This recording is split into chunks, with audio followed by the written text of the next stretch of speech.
Hello বন্ধুরা, কেমন আছো? আশা করি সবাই ভালো আছো। অনেক দিন ভিডিও দিইনি, তো দেরি করে ভিডিও দেওয়ার জন্য অনেক সরি তোমাদের কাছে। তো দেখতে পাচ্ছ আমি আর দুষ্টু রেডি হয়ে একটা জন্মদিন বাড়িতে চলে এসেছি। তো জন্মদিনটা হচ্ছে আমার দিদির ছেলের জন্মদিন। ওই দেখো দরজার সামনে দাঁড়িয়ে আছে, ওটা হচ্ছে আমার দিদির ছেলে।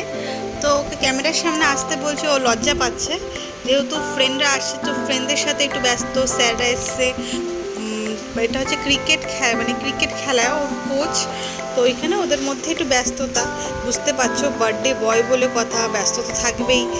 আর বম্মা বসেছিল, এটা আমার মেয়ে, এটা হচ্ছে আমার দিদির ভাসুর, সবাই বসে আছে, ও ব্যস্ত, সায়নও ব্যস্ত। তারপর আমরা চলে গেলাম সিধা আমরা খাবার দিকে। তো ঘরোয়া আইটেম ছিল, খুবই লাইট খাবার ছিল, আমার খুবই পছন্দের খাবার।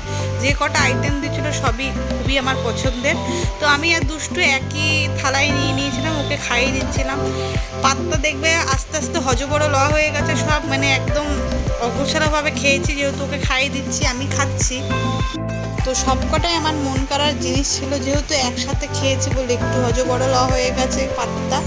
তো ভিডিওটা কেমন লাগলো, ভিডিওটা এই পর্যন্ত থাকলো। ভালো লাগলে লাইক কমেন্ট করে জানাবে।